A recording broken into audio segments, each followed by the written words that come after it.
welcome back. It's me, Jed, and welcome to Nisha's Vlog. Hi! And today, ang gusto ko pag-usapan natin is about friendship. Ano nga bang meaning sa'yo ng friendship? Pero bago po yan, mag-intro po muna tayo.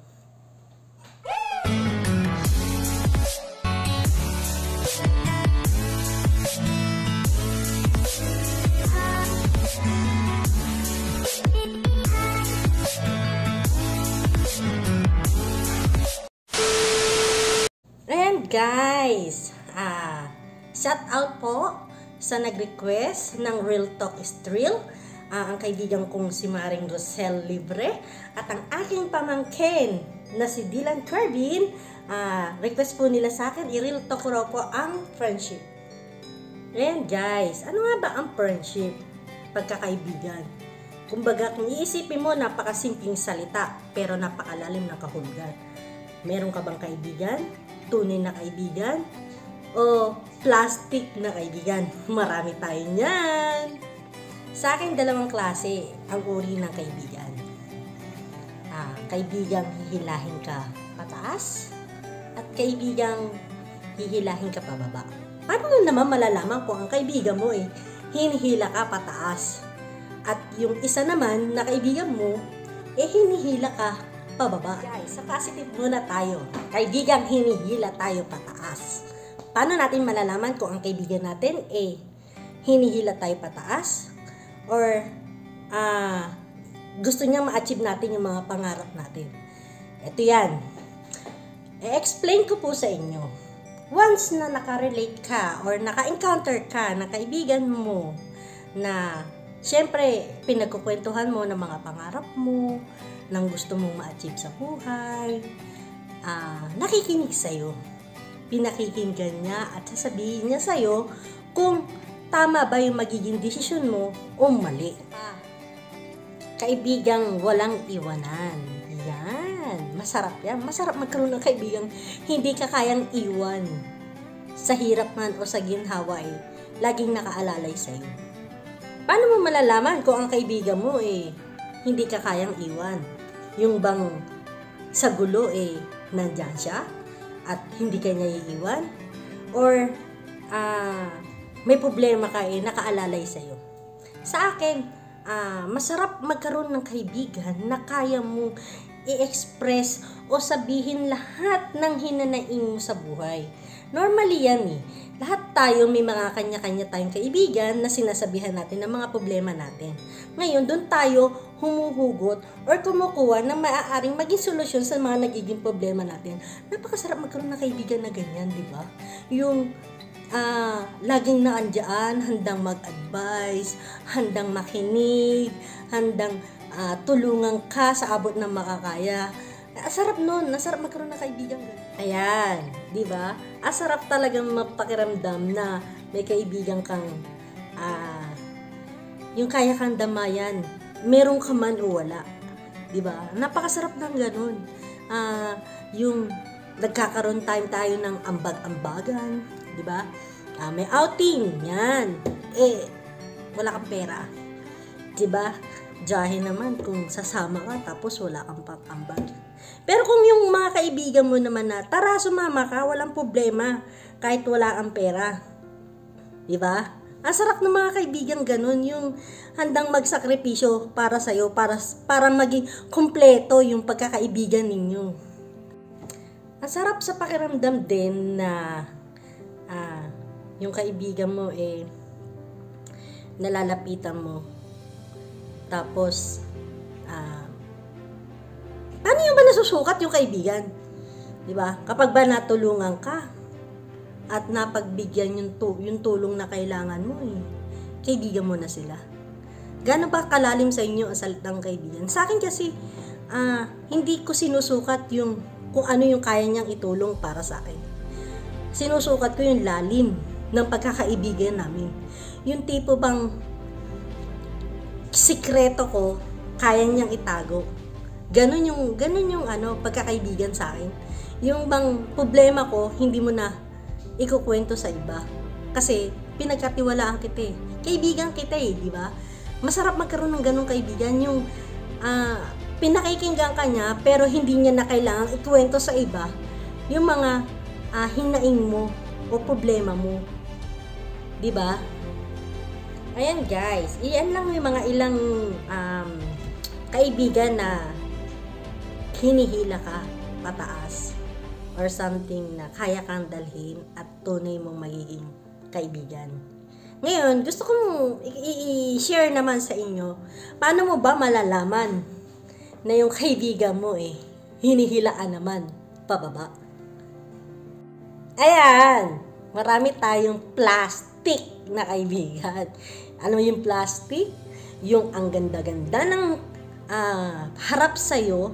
Kunyari, yung nagkukwentuhan kayo, magkasama kayo, ang ganda-ganda ng sayahan ninyo, pero pag talikod mo pala, tinitira ka patalikod. Kaya sa mga kaibigan, hinihila ka pababa. Alam mo, anong nagiging problema? Kung bakit nagkakaroon ka ng kaibigan, hinihila ka pababa. It's either naiinggit siya sa'yo. Kasi may mga kaibigan tayo na hindi natin naiisip na nagkakaroon pala siya ng inggit. Naiinggit siya sa na-achieve mo sa buhay. Naiinggit siya dahil meron ka. Naiinggit siya dahil maganda ka. Meron tayong kaibigan ganyan. Hindi yan nawawala minsan. Isa pa, selos. May kaibigan tayong mga selosa. Kapag yung tipong ikaw may kaibigan ka, in the circle of 3, yung isa lang medyo mo napapansin, tapos yung isa nababaliwala mo, nagkakaroon ng selos yan. Doon lumalabas yung pagiging backbiter niyan, na kaibigang ganyan. Kasi nakakaramdam siya ng selos. Nagsiselos siya dahil bakit ganun? Siya lang yung pinapansin mo, bakit siya lang yung gusto mo makasama, bakit ako ganun? Nagkakaroon ng ganun, kaya kailangan, pag nagkakaroon tayo ng kaibigan, balance lang. Very balanced tayo para hindi nagkakaroon ng conflict or selosan. Diba? Kaibigang akala mo makakabuti sa'yo. Kasi nga, masaya kayo. Lagi kayong nag-hangout, nagiinuman. Tapos lagi kanyang inaaya kung saan-saan. Hindi mo naiisip na yung kaibigan mo pala na yun, nahihila ka na pababa. Bakit? Bakit ka mo nahihila ka niya pababa? May mga bagay kasi na dapat kang i-priority sa buhay. Hindi puro hangout, hindi puro inuman. Dahil nagmamature tayo Kailangan natin mag-grow up. Habang tumatanda tayo, dapat nag-grow up tayo. Okay lang yung mag-banding, okay lang yung mag-hangout, pero hindi naman yung mostly araw-araw nasa hangout, nasa inuman, nasa barkada. Hindi na nakakabuti yun. Hindi na nakakabuti sa'yo na magkaroon ka ng kaibigang ganun dahil nahihila ka na niya pababa. Kaibigang gustong ipatikim sa'yo ang mga bagay na natikman niya. Kaso, alam mo namang bawal Minsan kasi meron kang problema sa buhay na hindi mo makayanan. Ngayon, nakalapit ka sa kaibigang ganun ang sistema. Ang binibigay sa yung solusyon hindi rin maganda.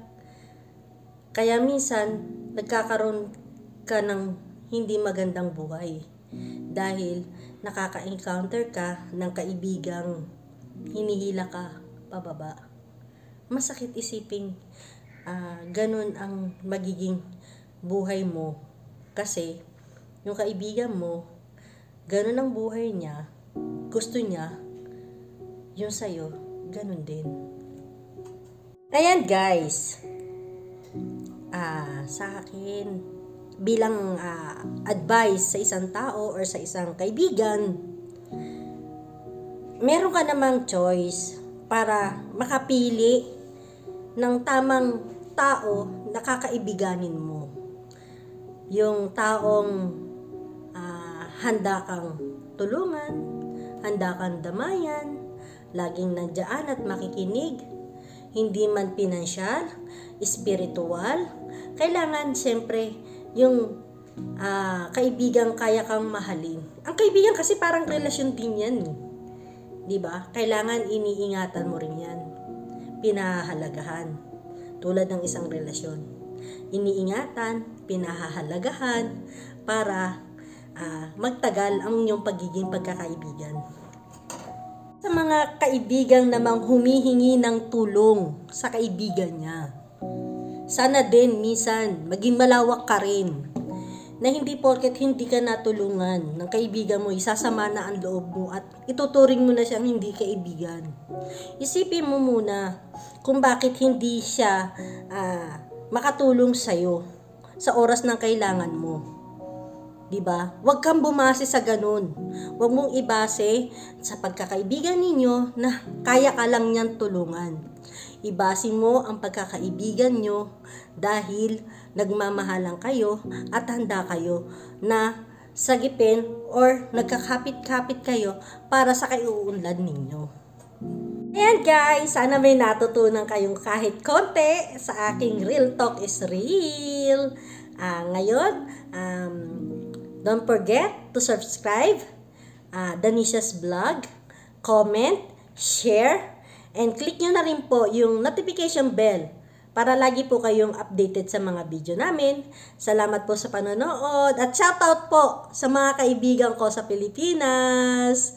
Lalo-lalo na yung mga nag-request po nito, si Maring Rosel Libre at aking pamangkin na si Dylan Kervin. Shoutout sa inyo!